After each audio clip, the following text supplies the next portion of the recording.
உங்களோட லைஃப்பில் இந்த மாதிரி ஒரு இன்சிடெண்ட் நடந்திருந்தா நான் சொல்ல போகிற விஷயத்து கூட ஈஸியாக கனெக்ட் பண்ணிக்க முடியும். சில நேரத்தில் நம்ம கேட்டுக்கிட்டு இருக்கிறதா நம்புகிற விஷயத்த உண்மையிலேயே நம்ம கேட்டுட்டு இருக்க மாட்டோம். அதே மாதிரி பார்த்துக்கிட்டு இருக்கிறதா நினைக்கிற விஷயங்களை உண்மையிலேயே நம்ம பார்த்துக்கிட்டு இருக்கவும் மாட்டோம். ஏன்னா நம்ம பக்கத்தில் இருக்கிறவங்க நம்ம கேட்ட விஷயத்தையோ பார்த்த விஷயத்தையோ அவங்க பார்த்துருக்கவும் மாட்டாங்க, கேட்டிருக்கவும் மாட்டாங்க. இது ஒரு விஷுவல் இல்லாட்டி ஆடிட்டரி ஹாலுசினேஷன் தான் அப்படின்னு நம்ம அதை கடந்து வரமாட்டோம். ஏன்னா we are very sure about that these are not just hallucinations. வேற ஒரு டைமென்ஷனில் இருக்கிற ஆன்மாக்கள் நம்ம கூட பேச ட்ரை பண்ணுறாங்க, ஏதோ மெசேஜ் கொடுக்க ட்ரை பண்ணுறாங்க, நம்மளை வார்ன் பண்ண பார்க்குறாங்க, இல்லை நம்மளை பயமுறுத்த ட்ரை பண்ணுறாங்கன்றது நமக்கு நல்லாவே தெரியும். இந்த மாதிரியான இன்சிடென்ட்ஸ் உங்கள் லைஃப்பில் நடந்துருதா? அதை ஏன் கூட ஷேர் பண்ணுங்கள். ஒரு பேட்டரியில் சார்ஜ் தீர்ந்து போயிட்டா அந்த பேட்டரி எப்படி வேஸ்ட்டோ அதே மாதிரி தான் உடம்புல இருக்க உயிரும். எனர்ஜி போயிடுச்சு அப்படின்னா அந்த உயிர் முடிஞ்சிடுச்சு. செத்து போனதுக்கு அப்புறம் பேய், ஆன்மா இந்த மாதிரிலாம் எதுவுமே கிடையாதுன்னு சொல்கிறவங்க அவங்க சொல்கிற பாயிண்ட்டை வலுப்படுத்துறதுக்காக ஒரு விஷயத்த சொல்லுவாங்க. என்னென்னா, செத்து போன ஹியூமன் மட்டும்தான் பேயாக வருவாங்களா? எவ்வளோ அனிமல் செத்து போகுது, அதெல்லாம் பேயாக வராதான்னு கேட்பாங்க. இறந்து போன நபரோட சோல் இந்த பிளேனில் ஆன்மாவாக வாழணும் அப்படின்னா அதுக்கு சில கண்டிஷன்ஸ் இருக்குது. 99% ஆஃப் த டைம் அந்த கண்டிஷன்ஸ்குள்ளார ஹியூமன் சோல் மட்டும்தான் ஃபிக்ஸ் ஆகி வருது. ரொம்ப ரேரஸ்டான கேசஸில் தான் பாக்கி இருக்கிற 1% விலங்குகளோட ஆன்மாக்கள் வரும். இன்றைக்கி நம்ம கேட்க போகிற கதையும் அதை பற்றினது தான். தயா ரிவர். இந்த பேரை கேட்கும்போதே நமக்கு கலிங்க வார் தான் ஞாபகத்துக்கு வரும். லட்சக்கணக்கான மனுஷங்களும் விலங்குகளும் அந்த போரில் செத்து போனாங்க. தயா ரிவரே ரத்த வெள்ளமாக ஓடுச்சு. கிங் அசோகா அஹிம்சையை ஃபாலோ பண்ணி புத்திசத்துக்கு மாறுறதுக்கு இத்தனை லட்சம் உயிர்கள் போக வேண்டியிருந்திருக்கு. 2300 வருஷத்துக்கு முன்னாடி நடந்த அந்த வாரில் எத்தனை சோல்ஜர்ஸ் செத்து போயிருப்பாங்க? யானைப்படையில் எத்தனை யானை செத்து போயிருக்கும்? கேவல்ரியில் எத்தனை குதிரை செத்து போயிருக்கும்? அப்படி செத்து போன ஆன்மாக்களில் சில மறுபிறவியும் எடுக்காமல், லிபரேட்டும் ஆகாமல் இந்த நிமிஷம் வரைக்கும் அதே பேட்டில் ஃபீல்டில் அப்படியே இருக்கிறாங்க. இதை பற்றின ஒரு கதையை தான் இன்றைக்கி நம்ம கேட்க போகிறோம். பிஷு அப்படிங்கிற ஒரு யங் ஃபிஷர்மேன் தயா ரிவரில் மீன் பிடிச்சி அந்த மீனை விற்று வியாபாரம் பண்ணுற தொழில் தான் பண்ணிகிட்டு இருந்திருக்காரு. யூஸ்வலாக அவர் என்ன பண்ணுவார்னா, சாயங்கால நேரத்தில் போயிட்டு அந்த ஆற்றுல வலை விரிச்சு வச்சிருவாரு. மறுநாள் காலையில் வந்து பார்த்தா அந்த வலையில் நிறைய மீன் வந்து மாட்டியிருக்கும். அந்த மீனை எடுத்து விற்று வியாபாரம் பண்ணுவார். இதுதான் அவருடைய தொழில். ஒரு நாள் மார்னிங் அவருக்கு ஆஸ் யூஸ்வல் பொழுது விடியுது. ஆனால் அந்த நாள் முடியும் போது ஒரு சாதாரணமான நாளாகவே இல்லை. அன்றைய நாள் ஈவினிங் மீன் பிடிக்கிறதுக்காக தயா ரிவருக்கு போயிட்டு ஒரு பர்டிகுலர் ஸ்பாட்டில் வலை விரிச்சு வச்சிடுறாரு பிஷு. ஒரே ஒரு டிஃப்ரென்ஸ் என்னென்னா, அன்றைக்கி அவர் வலை விரிச்சிட்டு திரும்பி வரத்துக்கு ரொம்ப லேட் ஆகிடுது. மணி அப்போ 8:30 மணி. நைட்டு 8:30 மணி.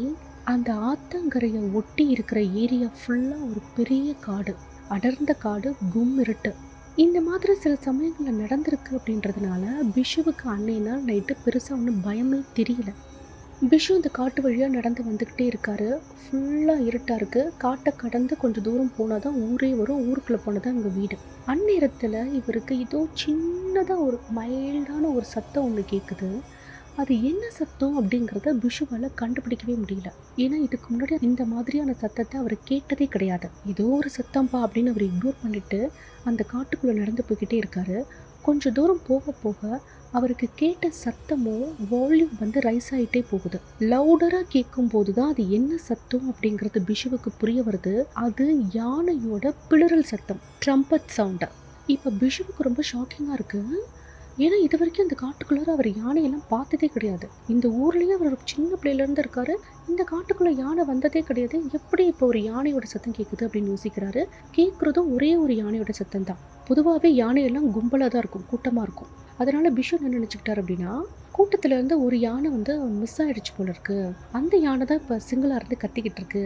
ஆனாலும் இந்த யானை ரொம்ப ஆக்ரோஷமாக கத்துது. ரொம்ப கோபத்தில் அப்படி ஒரு மதம் கொண்ட யானை மாதிரி பிளறுது.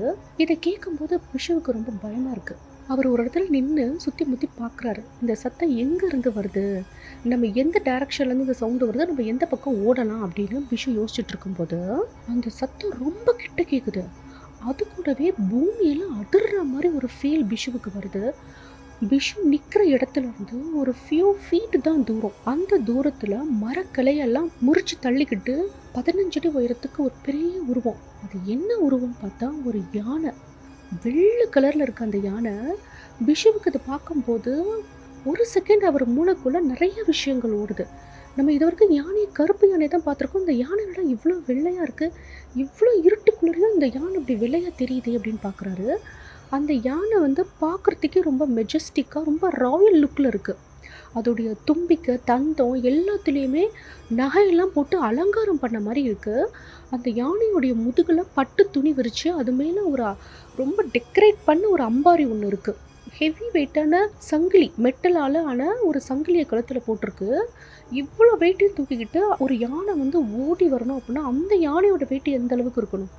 இவ்வளோ பெரிய யானையாக இருந்தால் அது இப்படி பண்ணும். இந்த யானை பிஷுவை பார்க்குது. பார்த்துட்டு பூமி அப்படியே உதைக்குது. அந்த நேரத்தில் தான் இந்த இடம் ஃபுல்லாக அப்படியே வைப்ரேட் ஆகுது. பிஷுவுக்கு பயம் தாங்கவே முடியல. இது சாதாரண காட்டு யானை மாதிரி தெரியலையே, இது என்னன்னே புரியல, இதுகிட்ட இருந்து தப்பிச்சா போதும் அப்படின்னு சொல்லிட்டு கண்ணு முன்ன தெரியாமல் திக்கு திசையே தெரியல பிஷுவுக்கு. அப்படியே கால் போன டைரக்ஷனில் வேகமாக ஓடி போகிறாரு. பிஷுவுக்கு ஒரு விஷயம் மட்டும் நல்லா தெரியுது, அந்த யானை பிஷுவை துரத்தி வந்துக்கிட்டே இருக்கு அப்படின்னு. பின்னாடியே கத்திக்கிட்டு பூமி அதிர அந்த யானை ஓடி வருது பிஷுவை துரத்திக்கிட்டு. இப்போ பிஷு என்ன நினைக்கிறாருன்னா, ஒரு செகண்ட் இப்போ திருப்பி பார்த்துருவோம், அந்த யானை என் பின்னாடி ஓடி வருதுன்னு தெரியும், ஆனால் என்னை கேட்ச் பண்ணிட முடியுமா, நான் பிடிபட்டுருவேன் அந்த யானை கிட்ட, இதை கன்ஃபார்ம் பண்ணுவோம் அப்படின்னு சொல்லிட்டு ஒரு செகண்ட் திரும்பி பார்க்குறாரு. பார்த்த அடுத்த செகண்ட் அப்படியே வாரி விட்டு விழறாரு பிஷு. தரையில் அப்படியே ஒரு பள்ளம் இருக்குது, அந்த பள்ளத்துக்குள்ளார அப்படியே விழுந்துடுறாரு. உடம்பு பூரா மண்ணில் சிராச்சிக்கிட்டு முகமெல்லாம் மண்ணில் போய் வேகமாக விழுது. பிஷுவுக்கு தெரிஞ்சிருச்சு, இந்த செகண்ட் நம்ம வாழ்க்கையோட கடைசி நிமிஷம், நம்ம இப்போ யானை மிதித்து சாக போகிறோம் அப்படின்னு பிஷு முடிவு பண்ணிட்டாரு. நம்ம இல்லாமல் நம்ம பொண்டாட்டி பிள்ளையெல்லாம் என்ன பண்ணுவோம் தெரியலையே, இப்படி வந்து காட்டுக்குள்ளே யானை மிதித்து சாகுறோமே நினச்சிட்ருக்காரு. தப்பிக்க முடியாது அப்படிங்கிறது பிஷுவுக்கு நல்லா தெரிஞ்சிருச்சு. அவர் தப்பிக்கிறதுக்கும் ட்ரை பண்ணலை, ஏன்னா அவ்வளோ கிட்ட யானை வந்துட்டு இருந்திருக்கு. இப்போ தடிக்க விட்டு விழுந்துட்டா யானை வந்து மிதிக்கிறது தான் பாக்கி. கண்ணை மூடிக்கிட்டு அப்படியே இருக்காரு. கொஞ்சம் நேரம் கழித்து பிஷுவுக்கு என்ன ஒரு ஃபீல் வருது அப்படின்னா, நாம் செத்து போயிட்டோம், நம்ம இப்போ ஆன்ம நிலையில் இருக்கிறோம், நம்ம காதுக்கு எந்த ஒரு சத்தமுமே கேட்கல, என்ன ஸ்டேட்டில் நம்ம சோல் இருக்குன்னு புரியலை அப்படின்னு சொல்லி நினச்சிக்கிறாரு. இன்னும் ஒரு ஃபியூ செகண்ட்ஸ் போனதுக்கு அப்புறம் தான் தெரியுது பிஷு சாகலை அப்படிங்கிறது. கண்ணை முழிச்சு பார்க்குறாரு. அவர்கிட்ட இருக்கிற லைட் சோர்ஸ் டார்ச் லைட் எடுத்து சுற்றி முற்றி அடித்து பார்க்குறாரு. யானை இருந்ததுக்கான சுவடே இல்லை, யானையோட சத்தமும் இல்லை. இந்த இன்சிடெண்ட் நடக்கிறது எல்லாமே அந்த ஆத்தங்கிற ஓரத்தில். அதனால் அந்த இடம் ஃபுல்லாகவே ஒரு மாதிரி ஈரமாக, அந்த மண்ணெல்லாம் ரொம்ப வெட்டாக சேறு மாதிரி இருக்குது. அதில் ஓடி வரும் அப்படின்னா அதோடைய தடயமெல்லாம் நல்லாவே தெரியும். இப்போ பிஷு லைட் அடித்து பார்க்கும்போது பிஷுவோட காலடி தடங்கள் தான் இருக்கே தவிர அந்த யானை வந்ததுக்கான தடயமே இல்லை. ஒரு மதம் பிடிச்ச யானை அப்படி கத்திக்கிட்டு அந்த காட்டுக்குள்ளே ஓடி வருது அப்படின்னா அந்த இடமே எப்படி ஒரு டிசாஸ்டர் மாதிரி இருக்கும்ல. மரக்கிளையெல்லாம் முறிஞ்சு போயிருக்கும், அந்த யானை ஓடி வந்த இடத்துல அந்த செடி கொடியெல்லாம் அழிஞ்சு போயிருக்கும். எப்படி இருந்திருக்கும் அந்த இடம். ஆனால் இப்போ பார்க்கும்போது அந்த இடம் ஃபுல்லாக அமைதியாக இருக்குது. எந்த ஒரு டிஃப்ரென்ஸுமே இல்லை. ஒரு மரத்தோட கிளை கூட முறியலை, ஒரு சின்ன செடி கூட அழிஞ்சு போகலை. பிஷு ஓடி வந்த தடம் மட்டும்தான் அங்கே இருக்குது. யானை வந்ததுக்கான சுவடே அங்கே இல்லை. இப்போ பிஷுவுக்கு என்ன தோணுதுன்னா, இது எல்லாமே நம்ம மைண்டு பண்ண ட்ரிக்கு தான் போல இருக்கு. என்னப்பா நம்ம மைண்டு இந்த அளவுக்கு ட்ரிக் பண்ண கூட பண்ணியிருக்கோம். ஏன்னா இது வரைக்கும் நம்ம கருப்பு கலரில் தானே யானையை பார்த்துருக்கோம். ராஜா காலத்து அலங்காரம் மாதிரி பண்ணிக்கிட்டு வெள்ளை கலரில் ஒரு யானையை யாருமே பார்த்துருக்க மாட்டாங்க. இது எல்லாமே இது கற்பனை தான். என் மூளை வந்து அந்த மாதிரி என் கூட ப்ளே பண்ணிடுச்சு அப்படின்னு சொல்லி இவர் அவரோட வீட்டுக்கு ஓடி வந்துடுறாரு. அன்னைய நைட்டு வரைக்கும் பிஷுவை பொறுத்த வரைக்கும் இது எல்லாமே அவருடைய மூளை பண்ண ட்ரிக்கு தான். ஆனால் மறுநாள் காலையில் பிஷுவோட நெய்பராக இருக்கிற ஒரு தாத்தா என்ன சொல்கிறாருன்னா, நீ பார்த்தது ஐராவதம் அப்படிங்கிற ஒரு வார் எலிஃபேண்ட்டை, அது ஒரு போர் யானை. 2000 வருஷத்துக்கு முன்னாடி கலிங்க போர் நடந்துச்சு. அது எங்கே நடந்துச்சு தெரியுமா? அந்த ஆத்தங்கரையில் தான் நடந்துச்சு. அப்போது லட்சக்கணக்கான போர் வீரர்கள் செத்து போயிட்டாங்க. அவங்க வச்சுருந்த குதிரை யானை இதெல்லாம் கூட செத்து போயிடுச்சு. அப்போ செத்து போன ஆன்மாக்களில் சில இன்ன வரைக்கும் அதே இடத்துல தான் சுற்றிட்டுருக்கு. அந்த காட்டுக்குள்ளார நேரம் தவறி போன பல பேரை அந்த ஆன்மாக்கள்லாம் சாகடிச்சிருக்கு. நீ ரொம்ப லக்கிப்பா, அந்த பேய் யானையை பார்த்ததுக்கு அப்புறமும் கூட நீ உயிரோடு இருக்க பாரு, கடவுளுக்கு தான் நீ நன்றி சொல்லணும் அப்படின்னு சொல்லி அந்த தாத்தா சொல்கிறாரு. இப்போ பிஷுவுக்கு இது கேட்கும்போது நம்பலாமா வேண்டாமா அப்படின்ற அளவுக்கு இருக்குது. தாத்தா சொல்கிறத நம்பவும் முடியலை, நம்பாமல் இருக்கவும் முடியல. ஏன்னா தாத்தா சொல்கிறாருல அந்த போர் யானை அப்படின்னு, அந்த டிஸ்கிரிப்ஷனுக்கும் பிஷு பார்த்ததுக்கும் ஆப்டாக இருக்குது, ஒத்து போகுது. பிஷுவுக்கு நடந்த இந்த இன்சிடெண்ட்டை அந்த ஊரில் இருந்த ஒரு டெய்லி நியூஸ் பேப்பர் நியூஸாக வெளியிடுறாங்க. அந்த நியூஸை பார்த்துட்டு ஒரு பேரநாமல் இன்வெஸ்டிகேட்டிவ் டீமு இந்த வார்ஃபீல்டை இன்வெஸ்டிகேட் பண்ணலாம் அப்படின்னு டிசைட் பண்ணுறாங்க. ஆக்சுவலான இன்வெஸ்டிகேஷனை ஆரம்பிக்கிறதுக்கு முன்னாடி கலிங்க போரை பற்றி சில இன்ஃபர்மேஷன்ஸை நம்ம கேதர் பண்ணலாம் அப்படின்னு சொல்லிட்டு அந்த போரில் யூஸ் பண்ண மெட்டீரியல்ஸ் அதெல்லாம் வச்சுருக்க ஒரு மியூசியத்துக்கு போயிட்டு நாலேஜை கெயின் பண்ணுறாங்க. அது கூடவே சில ஹிஸ்ட்ரி ப்ரொஃபஸர்ஸை மீட் பண்ணி அவங்க சில இன்ஃபர்மேஷன்ஸ் எல்லாம் கேதர் பண்ணி வச்சுக்கிறாங்க. வழக்கமாக ஒரு பேரநாமல் இன்வெஸ்டிகேஷன் எப்படி ஆரம்பிக்கணுமோ அதே மாதிரி இந்த இன்வெஸ்டிகேஷனையும் பிஷுவோட ஊருக்கு போயிட்டு அங்கே இருக்கிறவங்க கிட்டலாம் பர்சனல் எக்ஸ்பீரியன்ஸ் என்ன அப்படின்னு சொல்லி இன்டர்வியூ எடுக்கிறாங்க. அந்த மாதிரி இன்டர்வியூ எடுக்கும்போது பிஷு மாதிரியே அந்த ஊரில் இருக்க ஒரு லேடிக்கும் ஒரு எக்ஸ்பீரியன்ஸ் கிடைச்சிருந்திருக்கு. அது என்னன்னா, அந்த லேடி அவங்க வீட்டுக்கு அடுப்பு எரிக்கிறதுக்காக விறகெல்லாம் கலெக்ட் பண்ணலாம் அப்படின்னு சொல்லிட்டு அந்த காட்டுக்குள்ளே போயிருந்திருக்காங்க. அப்படி நடந்து போய்கிட்டே இருக்கும்போது யாரோ பேசுகிற சத்தம் கேட்டிருந்திருக்கு. ஆனால் இவங்களுக்கு ஒரு கன்ஃபியூஷன் என்ன அப்படின்னா, இவங்களை பின்தொடர்ந்து வரா மாதிரி இவங்களுக்கு ஒரு உணர்வு இல்லை. ஆனால் யாரோ பேசுகிற மாதிரி ஏதோ ஒரு சத்தம் மட்டும் கேட்குதே அப்படின்னு சொல்லி இவங்க நினச்சிக்கிறாங்க.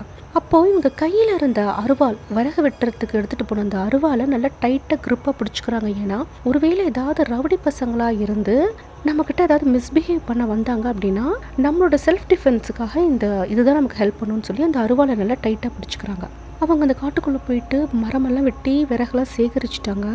திருப்பி வரப்போகிற நேரம், அந்த நேரத்தில் இவங்களுக்கு கேட்ட அந்த சத்தம் ரொம்ப லவுடராக கேட்குது. அப்போ தான் அது என்ன சத்தம் அப்படிங்கிறத இவங்களால் ஐடென்டிஃபை பண்ண முடியுது. அது என்ன சத்தம்னா மனுஷங்களோட அலறல், அழுக, ஓலம், மரண ஓலம், இதை தான் அவங்க கேட்டிருந்துருக்காங்க. அந்த வார் ஃபீல்டில் வார் நடந்துக்கிட்டு இருக்கும்போது சோல்ஜர்ஸ்லாம் ஒருத்தவங்க வெட்டிக்கிட்டு வலி வேதனையில் கத்தி கதற சத்தம், அவங்களோட வெப்பன்ஸ், மெட்டல் வெப்பன்ஸ் எல்லாம் ஒன்றோட ஒன்று மோதி வர அந்த கிளாஷிங் சவுண்டு, யானைகளும் குதிரைகளும் கூட சாகுற சத்தம், இதெல்லாம் தான் இவங்க காதில் கேட்குது. இதை கேட்ட உடனே அவங்களுக்கு புரிஞ்சிருச்சு, அந்த ஃபீல்டில் இருக்க ஆன்மாக்கள் எல்லாம் அந்த போர் நேரத்தை ரீக்ரியேட் பண்ண ட்ரை பண்ணுறதுங்க அப்படின்னு உங்களுக்கு தெரிய வரவும் அவங்க விட்டு வச்சிருந்த விறகெல்லாம் அங்கேயே போட்டுட்டு வீட்டுக்கு ஓடி வந்தவங்க தான் திருப்பி அவங்க அந்த காட்டுக்குள்ளேயும் போகலை, அந்த ஆத்தங்கரைக்கும் போகலை. இந்த பேட்டில் ஃபீல்டில் இன்வெஸ்டிகேட் பண்ணுறதுக்காக இந்த ஊருக்கு வந்திருக்கவங்க மொத்தம் 4 பேர். சர்பஜித், சாவியோ, ஸ்ரீஜித், சிவா. இதில் ஸ்ரீஜித்ன்றவருக்கு இதுக்கு முன்னாடி பேரநாமல் இன்வெஸ்டிகேஷன் அப்படின்னா சும்மா ஒரு செவி வழியாக கேட்டிருக்காரே தவிர ஆக்சுவல் எக்ஸ்பீரியன்ஸ் எல்லாம் எதுவுமே கிடையாது. அதனால் அந்த ஸ்பாட்டில் ஆன்மாக்கள் கூட எப்படி பேசணும், நம்மளை ஆன்மாக்கள் எப்படி அட்டாக் பண்ணணும், நம்ம எப்படி ஹேண்டில் பண்ணணும், இந்த மாதிரி எந்த ஒரு விஷயமுமே அவருக்கு தெரியாது. இதுதான் ஃபஸ்ட்டாக அவருக்கு கிடைக்க போகிற அனுபவம்.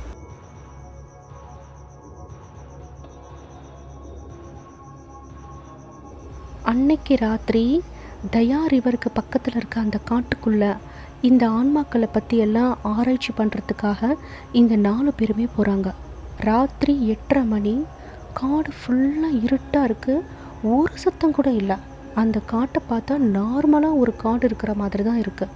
இப்போ இந்த 4 பேரும் பிஷு தடிக்கு விழுந்த அந்த பள்ளம் இருக்க இடத்தையும் அவர் வலை போட்டு மீன் பிடிக்கிறதுக்காக ஆற்றுக்குள்ளே வலை போட்டு வச்சுருந்த அந்த இடத்தையும் போய் பார்க்குறாங்க. இந்த 2 இடத்துக்குமே நடுவில் இருக்கிற தூரம் 200 ஃபீட்டு.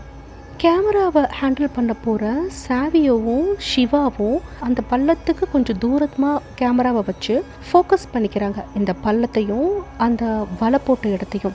ஆத்தங்கரை ஓரமாக ஸ்ரீஜித்தும் சர்பஜித்தும் நின்றுட்டுருக்காங்க. இவங்க கிட்ட இருக்கிற லைட் மட்டும்தான் அவங்களுக்கான லைட் சோர்ஸே தவிர வேறு எந்த விதமான லைட்டுமே அங்கே இல்லை. அவங்க யூஸ் பண்ணுற கேமராலாம் கூட நைட் விஷன் கேமரா அப்படிங்கிறதுனால லைட் வந்து அவங்களுக்கு தேவைப்படலை.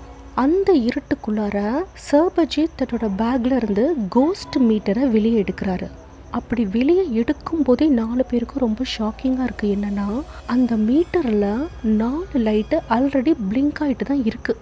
பொதுவாக இவங்கெல்லாம் போய் ஆன்மாக்கள் இருக்க இடத்துல ஆன்மாக்கள் தான் கூட காண்டாக்ட் பண்ண ரெடியான கேட்டதுக்கப்புறம் அந்த பேய்களுக்கு இஷ்டம் இருந்தால் தான் இந்த லைட்லேயே ரீடிங் வரும். ஆனால் இப்போ எந்த ஒரு கேள்வியுமே கேட்கல, ஆனாலும் அந்த கோஸ்ட் மீட்டரில் ரீடிங் வந்துருச்சு. இதிலிருந்தே இந்த ஃபீல்டில் இருக்கிற நெகட்டிவ் எனர்ஜிஸோட பவர் என்ன அப்படிங்கிறது இந்த 4 பேருக்குமே தெரிஞ்சிருச்சு. இந்த இன்வெஸ்டிகேஷனில் புதுசாக ஜாயின் பண்ண இந்த ஸ்ரீஜித்துக்கு திடீர்னு ஒரு டவுட் வருது. என்னன்னா, இங்கே இருக்கிற ஆன்மாக்கள் எல்லாம் செத்து போய் 2000 வருஷத்துக்கு மேலே ஆயிடுச்சு. அப்படி இருக்கிற இந்த ஆன்மாக்கள் எப்படி நமக்கு நீங்கள் வச்சிருக்க இந்த டிவைஸில் பதில் சொல்லும் அப்படின்னு சொல்லிட்டு சர்பஜித் கிட்ட கேட்குறாரு. அதுக்கு சர்பி என்ன சொல்கிறாருன்னா, இந்த ஆன்மாக்கள் நேற்று செத்தாலும் சரி, போன வருஷம் போன மாதம், ஏன் 2000 10,000 வருஷத்துக்கு முன்னாடி செத்து போயிருந்தா கூட ஆன்மாக்கள் அப்படிங்கிறது அவங்க ஒரு எனர்ஜி தான். அவங்க கூட நம்ம காண்டாக்ட் பண்ணி பேசுகிறதுக்கு நமக்கு நாலேஜும் தேவை கிடையாது, லாங்குவேஜும் தேவை கிடையாது. அவங்க எனர்ஜி வைஸில் இருக்கிறதுனால நம்மளும் எனர்ஜி மூலமாக தான் அவங்க கூட காண்டாக்ட் பண்ணுறோம். ஸோ இந்த மீட்டர் இங்கே இருக்க எனர்ஜிஸை டிடெக்ட் பண்ணி சொல்லுது, அவ்வளவுதான் அப்படின்னு சொல்கிறாரு. ஸ்ரீக்கு ஓரளவு புரிஞ்ச மாதிரி இருக்குது. ஓகே, இந்த இன்வெஸ்டிகேஷனை நான் பார்த்து தெரிஞ்சுக்கிறேன் அப்படின்னு சொல்லிட்டு அவர் நின்றுட்டுருக்காரு. இப்போ சர்பி என்ன பண்ணுறாருனா, தான் ஃப்ரெண்ட்ஸுக்கு பார்த்து என்ன சொல்கிறாருனா, நான் இப்போ இந்த ஆன்மாக்கள் கூட காண்டாக்ட் பண்ண போகிறேன், ஷூட் பண்ணுறதுக்கு ரெடி ஆயிருங்க அப்படின்னு சொல்கிறாரு. சர்பி அந்த ஆன்மாக்கள் கூட பேசுகிறதுக்கு ட்ரை பண்ணுறாரு. நான் தான் சர்பஜித், எங்களையெல்லாம் உங்களால் பார்க்க முடியுதா, நாங்கள் பேசுகிறது உங்களால் கேட்க முடியுதா, எங்கள் கூட காண்டாக்ட் பண்ணுறதுக்கு உங்களுக்கு இஷ்டமாக இருக்கா அப்படின்னு சொல்லி கேள்வி கேட்குறாரு. ஆனால் இவர் கேள்வி கேட்டதுக்கு அப்புறமும் கூட அந்த ஆன்மாக்களெல்லாம் இவர்கிட்ட எந்த ஒரு பதிலுமே கொடுக்கல. ஏன்னா இவர் வச்சுருக்க அந்த கோஸ்ட் மீட்டரில் முன்னாடி எப்படி ரீடிங் காட்டுச்சோ அதே ரீடிங்கை தான் காட்டுது. முன்னாடி 4 லைட் பிளிங்க் ஆச்சு, இப்போவும் அதே 4 லைட் தான் பிளிங்க் ஆகுது. அந்த ரீடிங்கில் எந்த ஒரு வேரியேஷன்ஸுமே வரலை. அப்படிங்கிறதுனால இந்த ஆன்மாக்கள் நம்ம கூட பேசுகிறதுக்கு ரெடியாக இருக்கா இல்லையாங்கிறதே சர்பிக்கு தெரியல. கொஞ்ச நேரம் அமைதியாக இருக்கிறாங்க. இந்த ஆன்மாக்கள் ஏதாவது ரெஸ்பாண்ட் பண்ணுதா பார்க்கலாம் அப்படின்ட்டு. ஆனால் எந்த ஒரு வித்தியாசமுமே தெரியல. அப்படின்னும் போது சர்பி அடுத்த கேள்வியை கேட்குறாரு. எங்கள் கூட பேசுகிறதுக்கு உங்களுக்கு இஷ்டம் இருக்கா, உங்களோட ப்ரெசன்ஸை எங்களுக்கு நீங்கள் எக்ஸ்ப்ரெஸ் பண்ணுங்கள், நீங்கள் இங்கே இருந்தீங்கன்னா எங்களுக்கு ப்ளீஸ் ரெஸ்பாண்ட் பண்ணுங்கள், உங்களை ஹார்ம் பண்ணுறதுக்கோ டிஸ்டர்ப் பண்ணுறதுக்காகவோ நாங்கள் இங்கே வரலை, உங்கள் கூட சும்மா பேச வந்தோம், அவ்வளவுதான் அப்படின்னு சொல்லி சர்பி சொன்ன அடுத்த செகண்டை அவர் வச்சுருந்த கோஸ் மீட்டரில் லைட் எல்லாமே டக்குன்னு ஆஃப் ஆகிடுச்சு. ஆஃப் ஆகிட்டு அகைன் ஆன் ஆகுது 3 லைட்டு. இந்த லைட் எல்லாமே ஒரு பேட்டர்னை ஃபாலோ பண்ண மாதிரி ஃபியூ செகண்ட்ஸுக்கு எரியுது, ஃபியூ செகண்ட்ஸ் ஆஃப் ஆகுது. இப்படி ஒரு பேட்டர்ன் இதை ஃபாலோ பண்ணுது அப்படிங்கிறத பக்கத்துலேயே நின்றுக்கிட்டு இருந்த ஸ்ரீஜித் பார்த்துடுறாரு. அவருக்கு ரொம்ப எக்ஸைட்டடாக ஆகிட்டு கத்திடுறாரு. ஏன் அந்த ஆன்மாக்கள் எல்லாம் நீ கேட்ட கேள்விக்கு பதில் சொல்ல ஆரம்பிச்சிருச்சு, இப்போ நான் கேள்வி கேட்குறேன் பார் அப்படின்னு சொல்லிட்டு. நீங்களாம் இந்த போரில் செத்து போன ஆன்மாக்களா, இங்கே சோல்ஜர்ஸ் மட்டும்தான் இருக்கீங்களா இல்லை அனிமல்ஸ் இருக்கீங்களா, பிஷு சொன்ன மாதிரி ஏதோ ஒரு யானையோடைய ஆன்மா வந்து பயமுறுத்துதாமே, இப்படியெல்லாம் நீங்கள் ஏன் பண்ணுறீங்க, நீங்களாம் எப்படி செத்து போனீங்க, இதெல்லாம் சொல்லுங்களேன் எங்களுக்கு அப்படின்னு சொல்லிட்டு சர்பஜித்தை திரும்பி பார்க்குறாரு. பார்த்து என்ன சொல்கிறாருன்னா, பாரு நீ ஒரு கேள்வியாக கேட்குற, நான் எத்தனை கேள்வி கேட்டேன் பார்த்தியா அப்படிங்கிறாரு. சர்பஜித்துக்கு ஏண்டா இந்த ஸ்ரீயை கூட்டிகிட்டு வந்தோன்னு ஆயிடுச்சு. ஒரு நாலேஜ் ஏதாவது இன்ஃபர்மேஷன் சொல்லி இந்த பையனை கூட்டிகிட்டு வந்திருக்கணும், நம்ம பெரிய தப்பு பண்ணிட்டோம் அப்படிங்கிறத சர்பி அந்த நேரம் தான் ஃபீல் பண்ணுறாரு. ஏன்னா ஆன்மாக்கள்கிட்ட இப்படி மரியாதை இல்லாமல் கேட்கக்கூடாது, நிறைய கேள்விகளும் அவங்கக்கிட்ட கேட்கக்கூடாது, சில சமயங்கள் அந்த ஆன்மாக்கள் கோவப்படுறதுக்கும் சான்ஸ் இருக்குது அப்படின்னு சொல்லி சர்பி ஸ்ரீஜித் கிட்ட சொல்கிறாரு. நீ ஏன் இப்படி கேட்ட, நீ இப்போ கேட்டதுனால இந்த ஆன்மாக்களெல்லாம் ஆக்ரோஷம் அடைஞ்சிருந்தா கூட ஆச்சரியப்படுறதுக்குள்ள இப்போ என்ன நடக்க போகுதுன்னே எனக்கு தெரியல, நான் தானே கேள்வி கேட்டுட்டு இருந்தேன், நீ ஏன் நடுவில் வந்து இப்படியெல்லாம் பண்ணுற அப்படின்றாரு. இப்படியெல்லாம் இவங்க பேசிக்கிட்டு இருக்கும்போதே தூரத்தில் ஏதோ ஒரு சத்தம் கேட்க ஆரம்பிக்குது. அந்த சத்தத்தை கேட்டுட்டு ஸ்ரீஜித்துக்கு பயம் வந்துடுது. அப்போ சர்பி என்ன சொல்கிறாருன்னா, நீ இந்த ஆன்மாக்களை தூண்டி விட்டுட்ட, இப்போ என்ன நடக்கும்னு தெரியல, நீ தைரியமாக இருந்தனா மட்டும் நீ இதெல்லாம் வந்து வாட்ச் பண்ணீங்க, அந்த உனக்கு பயமாக இருக்குன்னா நீ போய் வேனில் உட்காந்துக்கோ அப்படின்னு சொல்கிறாரு. இப்படி பேசிக்கிட்டு இருக்கும்போதே அந்த சத்தம், தூரத்தில் கேட்ட சத்தம் கொஞ்சம் கொஞ்சமாக அதோடைய வால்யூம் இன்க்ரீஸ் ஆகுது. இப்போ இவங்க என்ன நினைக்கிறாங்கன்னா, பிஷு பார்த்த அந்த யானையோட ஆன்மா தான் இங்கே வந்துருச்சு போல இருக்கு, அந்த யானை தான் சத்தம் போட பார்க்குது, அதுதான் நமக்கு கேட்குது அப்படின்னு சொல்லி இவங்க நினச்சிட்டு இருக்காங்க. ஃபியூ செகண்ட்ஸ் போனதுக்கப்புறம் தான் தெரியுது அது யானையோட சத்தமும் கிடையாது, அதெல்லாம் சோல்ஜர்ஸோட சத்தம். அந்த லேடிக்கு என்ன மாதிரியான சத்தம் கேட்டுச்சோ, அந்த வார் ஃபீல்டில் சண்டை போட்ட சத்தம், மரண ஓலம், அந்த சோல்ஜர்ஸ்லாம் ஒருத்தவங்கள வெட்டிக்கிட்டு தலை போய் கை போய் கால் போய் உயிருக்கு எவ்வளோ அவங்க அழுதுருப்பாங்க, அந்த ஓலம் இப்போ இவங்களுக்கு கேட்குது. அவங்க யூஸ் பண்ண அந்த வால் ஷீல்டு அதெல்லாம் ஒன்றோடு ஒன்று உரசும்போது வர அந்த மெட்டல் சத்தம், அதையும் இவங்களால கேட்க முடியுது.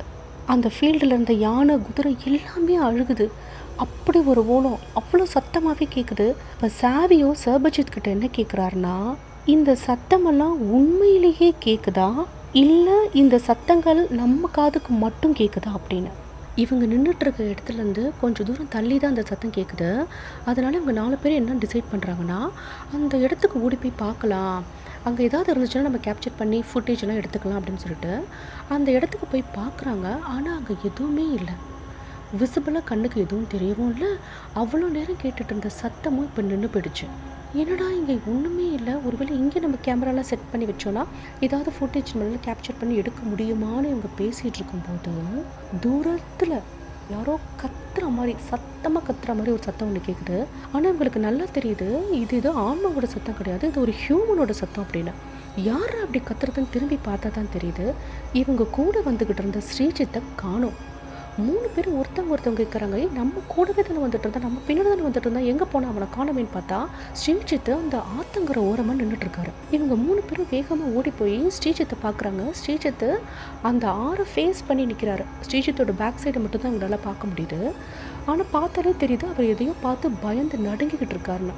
இவங்க ஓடி போய் ஸ்ரீஜித்தோட முதுகை வந்து தொட்டு, என்ன ஏன் பயந்துட்ட, நாங்களும் எங்கள் கூடயே நீ வந்திருக்க வேண்டியதானே, நீ மட்டும் ஏன் இப்படி இங்கே வந்து நிற்கிற அப்படின்னு கேட்கும்போது ஸ்ரீஜித்தால் பேசவே முடியல, வார்த்தையே வரலை. அந்தளவுக்கு அவர் பயந்து போயிருந்திருக்காரு. அவர் அந்த ஆற்றை வந்து கை காட்டுறாரு. ஆனால் இவங்களுக்கு பார்க்கும்போது அங்கே எதுவும் தெரியவே இல்லை. என்னாச்சு, நீ சொன்னால் தானே தெரியும் அப்படின்னு சொல்லி ஸ்ரீஜித்து கையை பிடிச்சி உட்கார வச்சு அவரை பேசிஃபை பண்ணி என்ன நடந்துச்சு சொல்லுன்னு கேட்கும்போது கொஞ்சம் நேரம் கழிச்சு தனக்கு நடந்தது என்ன அப்படின்னு சொல்கிறாரு. நீங்கள் எல்லாம் போயிட்டுருக்கும்போது உங்கள் பின்னாடியே உங்களை ஃபாலோ பண்ணிக்கிட்டு தான் நான் வந்துட்டு இருந்தேன். அப்போ இந்த ஆற்றுக்குள்ளார யாரோ மூழ்கி போயிட்டு என்கிட்ட ஹெல்ப் கேட்குற மாதிரி என்னை கூப்பிட்டாங்க. எனக்கு இது வந்து நார்மலாக தெரியல, ஏதோ அமானுஷ்யமான வேலை மாதிரி தான் எனக்கு தெரிஞ்சிச்சு. அதனால் நான் திரும்பி பார்க்கக்கூடாதுன்னு நினச்சேன். ஆனாலும் நான் எப்படி திரும்பி பார்த்தேன்னு எனக்கே தெரியல. நான் திரும்பி பார்க்கும்போது அந்த ஆறுலேருந்து உள்ளார யாராச்சும் மூழ்குனா அப்படி பபிள்ஸாக வரும், அந்த மாதிரி ஏதோ பபிளாக அந்த தண்ணியோட சர்ஃபேஸ் மேலே வந்துட்டு இருந்துச்சு. நான் இந்த இடத்த விட்டு போயிடணும்னு நான் நினச்சேன். நான் போயிட்டேன்னு கூட நினச்சேன், நான் உங்களை ஃபாலோ பண்ணிட்டு வந்துட்டேன்னு நான் நினச்சேன். ஆனால் ஃபியூ செகண்ட்ஸ் கழிச்சு தான் ரியலைஸ் பண்ணுறேன், நான் இதே இடத்துல இங்கேயே தான் நின்றுட்டுருக்கேன். என்னை ஏதோ இதை கட்டி போட்ட மாதிரி பண்ணிடுச்சு. என்னால் நகரவும் முடியல, என்னால் பேசவும் முடியல, எதுவுமே பண்ண முடியல. அந்த நேரத்தில் திடீர்னு என்னுடைய முதுகில் வந்து ஒரு பெரிய வலி, யாரோ வந்து கத்தியால் வச்சு கீறி விட்ட மாதிரி எனக்கு வலி. அந்த வலியில் தான் தாங்க முடியாமல் நான் கத்துறேன். நான் கத்தும்போது நீங்களாம் வந்துட்டீங்க அப்படின்னு சொல்லி அவர் சொல்லியிருந்திருக்காரு. என்னடா அப்படி சொல்கிறானே அப்படின்னு சொல்லிட்டு ஸ்ரீஜித்தோட டிஷர்ட்டை அவங்க மேலே எடுத்து பார்க்கும்போது தான் தெரியுது அவரோட முதுகில் அப்படியே பிராண்டி வச்ச மாதிரி காயம். ஆனால் அது நகைக்கீரல் மாதிரி தெரியல, ஏதோ வெப்பனை வச்சு இழுத்த மாதிரி இருக்குது. அந்தளவு நல்லா டீப்பாகவே இருக்குது அந்த ஊண்டு. அதுலேருந்து ரத்தமும் வருது, ப்ளீட் ஆகுது. இவங்க 3 பேருக்கும் கன்ஃபார்மாக தெரியுது ஸ்ரீஜித்தால் அவரே இந்த மாதிரி கிழிக்க முடியாது. முதுகில் அவரோட கை வந்து அந்த மாதிரி ரீச் ஆகவே ஆகாது. ஸோ இங்கே இருக்க ஆன்மாக்கள் எல்லாமே நம்ம இருக்கிறது அதுங்களுக்கு பிடிக்காம நம்மளை துரத்த பார்க்குதுங்க. நம்ம 4 பேர்லேயே யார் ரொம்ப வீக்கராக இருக்காங்களோ அவங்கள செலக்ட் பண்ணி அவங்கள அட்டாக் பண்ணி நம்மளையெல்லாம் பயமுறுத்தி இந்த இடத்த விட்டு கிளப்ப பார்க்குதுங்க அப்படிங்கிறது இந்த 4 பேருக்குமே புரிஞ்சிருச்சு. இப்போ சர்பிக்கு நல்லா தெரிஞ்சிருச்சு, இந்த ஆன்மாக்கள் இங்கே இருக்கிற அந்த நெகட்டிவ் எனர்ஜிஸ் நம்மளோட இமோஷன் கூட ப்ளே பண்ண பார்க்குதுங்க. இதுக்கு நம்ம அலோவ் பண்ணவே கூடாது, நம்மளோட சென்ஸை யூஸ் பண்ணணும் அப்படின்னு சொல்லிட்டு அவர் எந்திரிச்சு அந்த ஆற்றுக்கு பக்கத்தில் போய் நின்றுக்கிட்டு என்ன சொல்கிறாருன்னா, நீங்கள் இங்கே இருக்கீங்க அப்படிங்கிறது எங்களுக்கு நல்லா தெரியும், நாங்கள் யாருமே உங்களை ஹார்ம் பண்ணுறதுக்காக வரவே இல்லை, அப்படி இருந்தும் கூட என்னுடைய ஃப்ரெண்டு நீங்கள் ஏன் அட்டாக் பண்ணீங்க, ஏன்னு எனக்கு புரியவே இல்லை அப்படின்னு சொல்லி இவர் கத்துறாரு. அந்த நேரத்தில் இவங்க வச்சுருக்க அந்த கோஸ்ட் மீட்டர் அந்த 6 நோக்கி தான் ஃபேஸ் பண்ணி வச்சுருந்துருக்காங்க. அந்த மீட்டரில் ரீடிங் பழைய பேட்டர்னில் ஆரம்பிக்குது. ஒரு 3 லைட் எரிஞ்சு ஒரு பிரேக்கு, திருப்பி 3 லைட் எரியுதுன்ற அந்த பேட்டர்னை ஃபாலோ பண்ண மாதிரி லைட் எரியுது. இதை பார்த்த உடனே சர்பி என்ன சொல்கிறாருன்னா, நான் கேட்ட கேள்விக்கு நீங்கள் ரெஸ்பாண்ட் பண்ணுறதுக்கு ரொம்ப தேங்க்ஸ். உங்களுக்கு ஒருவேளை எங்கள் கூட பேசுகிறதுக்கு இஷ்டம் இல்லை அப்படின்னா நீங்கள் எங்களுக்கு பதிலாக சொல்ல வேணாம், ரீடிங்கே எங்களுக்கு கொடுக்க வேணாம், நாங்கள் போயிடுவோம், உங்களுக்கு விருப்பம் இருந்தால் மட்டும் நீங்கள் பதில் சொல்லுங்கள் அப்படின்னு சொல்லிட்டு. இந்த இடத்த ஒரு காலத்தில் கலிங்கான்னு சொல்லுவாங்களா, ஆமாம் அப்படின்னா எனக்கு 5 லைட்டை வந்து பிளிங்க் பண்ணி காட்டுங்க அப்படின்னு சொல்கிறாரு.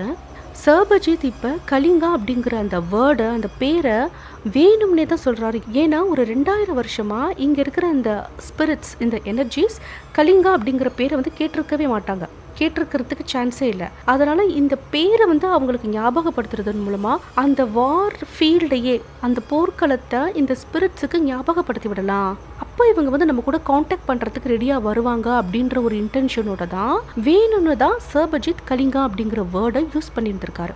இப்பவும் கூட அந்த லைட் பிளிங்க் ஆகிறதுல எந்த ஒரு மாறுதலுமே இல்லை. பழைய பேட்டர்ல எப்படி பிளிங்க் ஆயிட்டு இருந்துச்சோ அதே பேட்டர்ல தான் இப்போ பிளிங்க் ஆயிட்டு இருக்கு. அதாவது ஆன்மாக்கள் சர்பஜித் கேட்ட கேள்விக்கு பதில் சொல்றதுக்கு ஒன்று தயார் இல்லாமல் இருக்கலாம், இல்லை விருப்பம் இல்லாமல் இருக்கலாம், இல்லை அவங்களுக்கு புரியாமலே கூட இருக்கலாம். அவங்களோட மெமரியிலேருந்து சர்பஜித் கேட்குற இன்ஃபர்மேஷன்ஸை கலெக்ட் பண்ணி சொல்ல முடியாத ஒரு ஸ்டேட்டில் கூட அந்த ஸ்பிரிட்ஸ் எல்லாம் இருக்கலாம். என்ன கேள்வி கேட்டால் இந்த ஆன்மாக்களை பேச வைக்க முடியும், நம்ம கூட காண்டாக்ட் பண்ண வைக்க முடியும் அப்படின்னு சொல்லி சர்பஜித் யோசிச்சுட்டு அடுத்ததாக ஒரு கேள்வி கேட்கலான்னு ட்ரை பண்ணுறாரு. இப்போ என்ன கேள்வியை கேட்குறாருன்னா, இங்கே நடந்த அந்த வாரில் நீங்கள் சண்டை போட்டிங்களா அப்படின்னு சொல்லி கேட்குறாரு. இந்த கேள்வியை கேட்ட அடுத்த செகண்ட் பிளிங்க் ஆகிக்கிட்டு இருந்த அந்த லைட்ஸ் எல்லாமே ஆஃப் ஆகிடுச்சு. அந்த இடம் ஃபுல்லாக கம்ப்ளீட்டாக சைலண்ட்டாக இருக்குது, எக்ஸ்ட்ரீம் சைலன்ஸ். ஆனால் இந்த அமைதி ஒரு விதமான பயத்தை அங்கே இருக்கிறவங்களுக்கெல்லாம் ஏற்படுத்துது. இப்போ ஸ்ரீஜித் என்ன கேட்குறாருன்னா, மெதுவாக, நீ கேட்ட கேள்வியில் அந்த ஆன்மாக்கள் எல்லாம் கோவம் அடைஞ்சிருச்சா, அதனால தான் இப்படி பதில் பேசாமல் இருக்கா, என்ன நினைக்குது, என்ன பதில் வரும் அப்படின்னு சொல்லி இவர் மெதுவாக சர்பஜித் கிட்ட கேட்குறாரு. அந்த நேரத்தில் ஒரே ஒரு லைட்டு மட்டும் அந்த கோஸ்ட் மீட்டரில் பிளிங்க் ஆகுது. அப்படின்னா இந்த ஆன்மாக்கள் ஆமாம் அப்படின்னு ஒத்துக்குச்சின்னு அர்த்தம்னு சர்பி சொல்கிறாரு. ஃபைனல் கொஸ்டினாக சர்பி ஒரு கொஸ்டின் கேட்க போகிறேன்னு சொல்லிட்டு அந்த ஆன்மாக்களை பார்த்து என்ன கேட்குறாருன்னா, நீங்கள் எப்படி செத்து போனீங்க, இங்கே நடந்த போரில் தான் நீங்கள் செத்து போனீங்களா அப்படின்ற கேள்வியை தான் சர்பி கேட்குறாரு. பொதுவாகவே ஆன்மாக்கள் கிட்ட ஒரு பேரநாமல் இன்வெஸ்டிகேட்டர் கேட்கவே கூடாத ஒரு கேள்வி என்னென்னா, நீங்கள் எப்படி செத்து போனீங்க அப்படின்னு தான். இந்த கேள்வியை சர்பி கேட்ட உடனே அந்த ரிவரோட சர்ஃபேஸில் சில மூமெண்ட் வரதை எல்லாருமே பார்க்குறாங்க. அங்கே இருக்க எல்லாருமே சின்ன சின்னதாக ரிப்பல்ஸ் வருது, அதுலேருந்து கொஞ்சம் கொஞ்சமாக பபிள்ஸ் வர மாதிரி ஆரம்பிக்குது. அந்த சின்ன சின்ன ரிப்பல்ஸ் கொஞ்சம் கொஞ்சமாக பெரிய பெரிய சர்க்கிளாக வந்து அதுலேருந்து பபிளாக வர மாதிரி இருக்குது. இதை பார்க்கும்போது அந்த தண்ணியோட சர்ஃபேஸுக்கு கீழே யாரோ ஒருத்தவங்க இருக்கிறாங்க அப்படின்ற மாதிரி ஒரு ஃபீல் இவங்களுக்கு வருது. நேரம் கடந்து போக போக ஃபியூ செகண்ட்ஸ்லேயே இன்னும் கொஞ்ச நேரத்தில் அந்த தண்ணிக்குள்ளேருந்து ஏதோ ஒரு பெரிய மான்ஸ்டர் வெளிவரப்போகுது அப்படின்ற அளவுக்கு அந்த தண்ணி, அந்த ரிவர் வந்து பிஹேவ் பண்ண ஆரம்பிக்குது. இப்போ சர்பி அவங்க ஃப்ரெண்ட்ஸுங்கிட்ட என்ன சொல்கிறாரா, நீங்களாம் இந்த ஆத்தங்கரை ஓரமாக ரொம்ப க்ளோஸாக நிற்காதீங்க, கொஞ்சம் தள்ளி பின்னாடி போய் நின்றுக்கோங்க அப்படின்னு சொல்லி அவங்க ஃப்ரெண்ட்ஸை இவரை வார்ன் பண்ணுறாரு. அந்த நேரத்தில் இவங்களுக்கு பின்னாடி இருந்து ஒரு பெரிய சத்தம், ஏதோ இடிச்சு விழுந்த மாதிரி ஒரு சத்தம் ஒன்று கேட்குது. என்னடா இப்படி ஒரு சத்தம் கேட்குது அப்படின்னு சொல்லிட்டு சாவியும் சிவா இவங்க 2 பேரும் வேகமாக அவங்க கேமரா வச்சுருந்த இடத்த நோக்கி ஓடுறாங்க. ஏன்னா சவுண்ட் வந்து அந்த இடத்துல தான் வந்திருந்திருக்கு. அந்த இடத்துக்கு போன அவங்க 2 பேரும் அங்கேருந்து கத்துறாங்க, சர்பஜித் சீக்கிரம் இங்கே வாயேன், ஓடி வா, சீக்கிரம் வா அப்படின்னு. அங்கே என்ன ஆச்சுடான்னு சொல்லி இவங்க ஓடி போய் பார்த்தா தான் தெரியுது, இவங்க செட்டப் பண்ணி வச்சுருந்த எல்லா எக்யூப்மெண்ட்ஸுமே கீழே கிடக்கு. கேமரா, ட்ரைபாட் எல்லாமே கீழே கிடக்கு. கீழே கிடக்கிறது மட்டும் இல்லை, அதை யாரோ மிதிச்சு உடைச்ச மாதிரி இருக்குது. கேமரா லென்ஸ் எல்லாமே உடஞ்சிருச்சு. என்னடா இப்படி இருக்குன்னு சொல்லி அவங்க அந்த உடஞ்சி போனதெல்லாம் எடுத்து பார்க்குறாங்க. கீழே விழுந்திருந்தா கூட, ஒரு காத்தடிச்சு கீழே விழுந்தா கூட இவ்வளோ சத்தமும் கேட்காது, இந்த அளவுக்கு உடஞ்சிருக்காது. அப்படி என்ன நடந்துச்சு இங்கே, இதெல்லாம் அப்படி உடஞ்சி கிடக்குன்னு சொல்லி பார்த்துட்டு இருக்கும் போதே சாவியை வந்து சர்பஜித் கிட்ட கேட்குறாரு, அந்த மரத்துக்கு பின்னாடி நின்றுட்டு இருக்கிறத உன்னால் பார்க்க முடியுதா அப்படின்னு. அந்த மரத்துக்கு பின்னாடி பெரிய யானை, 15 அடிக்கு மேலே உயரமாக ரொம்ப ஹியூஜாக ஒரு யானை நிற்கிது. பிஷு டிஸ்கிரைப் பண்ண மாதிரியான ஒரு யானை. இந்த யானையை சாவியோ சர்பஜித் இவங்க 2 பேரால் மட்டும்தான் கண்ணால் பார்க்க முடியுது. சிவா, ஸ்ரீஜித் இவங்க 2 பேரால் பார்க்க முடியல. ஃபியூ செகண்ட்ஸில் அந்த யானை பயங்கரமாக சத்தமும் போடுது. அது காலை வச்சு பூமி அப்படியே ரொம்ப ஆக்ரோஷமாக மிதிக்குது. அப்படி அது மிதிக்கிற மாதிரி சத்தம் வரும்போது பூமியே வைப்ரேட் ஆகுது. இவங்க கேமரா, இங்கே எக்யூப்மெண்ட் எல்லாம் கூட ஆடுது. இந்த வைப்ரேஷனை மட்டும்தான் ஸ்ரீஜித்தாலையும் சிவாவாலையும் உணர முடியுதே தவிர அந்த யானையை கண்ணால் இவங்களால பார்க்கவே முடியல. யானை போடுற சத்தம் கேட்குது, அது மிதிக்கிறதால வர வைப்ரேஷன், இது 2 மட்டும் தான் உங்களால் ஃபீல் பண்ண முடியுது. இப்போ சர்பி என்ன சொல்கிறாருன்னா, சாவியா கிட்ட, நீ ஒரு ஃபியூ செகண்ட்ஸ் இந்த இடத்த வந்து நீ ஹேண்டில் பண்ணிட்டு, நான் போய் அந்த ஆறில் என்ன நடக்குதுன்னு பார்த்துட்டு வரேன்னு சொல்லிட்டு இவர் அந்த ஆத்தங்கரைக்கு வராரு. இப்போவும் அந்த ஆறுல இருந்து அதே மாதிரி ரிப்பிள்ஸும் அந்த பபிள்ஸும் வந்துக்கிட்டே தான் இருக்குது. அந்த ஆறே ரொம்ப ஆக்ரோஷமாக பிஹேவ் பண்ணுற மாதிரி இருக்குது. இன்னும் கொஞ்சம் நேரத்தில் அந்த ஆற்றுக்குள்ள இருந்து ஒரு பெரிய உருவம் ஒன்று வெளியே வந்து குதிக்க போகிறதுக்கு ரெடியாக இருக்க மாதிரி அந்த ஆறு இருக்குது. இப்போ சர்பி சர்பி அந்த ஆத்தை பார்த்து என்ன சொல்றாருன்னா, அந்த போர்ல செத்து போன ஒரு சோல்ஜரோட ஆன்மா தான் நீன்றதை எனக்கு தெரிஞ்சிருச்சு. அங்க வந்து எங்களை பயமுறுத்துறது உன்னோட யானை தானா? உன் யானைய நீ கொஞ்சம் அடக்கி வை. என் ஃப்ரெண்ட்ஸ் எல்லாம் பயப்படுறாங்க, நீங்கள் இப்படி பண்ணாதீங்க, உங்களை ஹார்ம் பண்ணுறதுக்கு நாங்கள் வரல, நாங்கள் கிளம்பிடுவோம், எங்களை பயமுறுத்தாமல் நீங்கள் இருங்க அப்படின்னு சொல்லி இவர் சொல்கிறாரு. ஆனாலும் சர்பி சொல்கிற எந்த விஷயத்தையுமே ஆற்றுக்குள்ளே இருக்க அந்த ஆன்மா கேட்குறதா இல்லவே இல்லை. இந்த நேரத்தில் சாவி அங்கேருந்து கத்துறாரு, சர்பி நீ சீக்கிரம் வாயே, இன்னும் கொஞ்சம் நேரத்தில் இந்த யானை வந்து எங்களை அட்டாக் பண்ண வந்துடும் போல இருக்குது, அது எங்களை பார்த்து முறைச்சிக்கிட்டே இருக்குது, ரொம்ப சத்தம் போடுது, இன்னும் கொஞ்சம் நேரம் விட்டு அது எங்களை அட்டாக் பண்ணிடும் அப்படின்னு சொல்லிட்டு அங்கேருந்து அவர் கத்துறாரு. சர்பி இங்கேருந்து நீ கொஞ்சம் நேரம் வெயிட் பண்ணு, நான் இங்கே இருக்க இந்த ஆன்மா கூட பேசிகிட்டு இருக்கேன், நான் சரி பண்ணிடுவேன், என்னை நம்பு, வெயிட் பண்ணு அப்படின்னு சர்பி இந்த ஆத்தங்கரையிலேருந்து கத்திட்டு இருக்காரு. சர்பி ஃபைனலாக அந்த ஆற்றுக்குள்ளே இருக்கிற ஆன்மாவை பார்த்து என்ன சொல்கிறாருன்னா, நீங்கள் இந்த போரில் எந்த நாட்டுக்காக சண்டை போட்டு செத்து போனீங்கன்றது எங்களுக்கு தெரியாது, ஆனால் கூட நீ உன்னோட நாட்டுக்கு உண்மையாக இருந்து உன்னோட உயிரையே நீ தியாகம் பண்ணியிருக்க, அப்பேற்பட்ட தியாகம் பண்ண நீ எங்களை பயமுறுத்தலாமா, இது உங்களுக்கு ஷேமா இல்லையா அப்படின்னு கேட்ட அடுத்த செகண்ட் அந்த ஆற்றுல எந்த விதமான சத்தமுமே இல்லை. அதில் வந்து ரிப்பிள்ஸும் சரி பபிள்ஸும் சரி சைலண்ட் ஆயிடுது. அட் த சேம் டைம் இவங்களை பயமுறுத்திக்கிட்டு இருந்த அந்த யானையோட உருவமும் அப்படியே வேனிஷ் ஆயிடுச்சு. இந்த இன்வெஸ்டிகேஷன்ல இருந்து சர்பஜித்தும் அவங்க குரூவும் என்ன ஒரு விஷயத்த லேர்ன் பண்ணாங்க, தெரிஞ்சுக்கிட்டாங்க அப்படின்னா, ரொம்ப வருஷமாக ஒரே இடத்துல இருக்கிற சில சோல்ஸ் மறுபிறவியும் எடுக்காமல் லிபரேட்டும் ஆகாமல் அந்த இடத்த விட்டு போக முடியாமல் இருக்கிற அந்த சோல்ஸ் தங்களை டிஸ்டர்ப் பண்ணுறதை விரும்புகிறதே இல்லை. இந்த டார்மெண்டட் சோல்ஸ் தங்களை தாங்களே ஹீல் பண்ணிக்கிறதுக்கும் அமைதிப்படுத்திக்கிறதுக்கும் சாந்திப்படுத்திக்கிறதுக்கும் ஒரே வழியாக அவங்களோட தனிமையை தான் வச்சுருக்காங்க.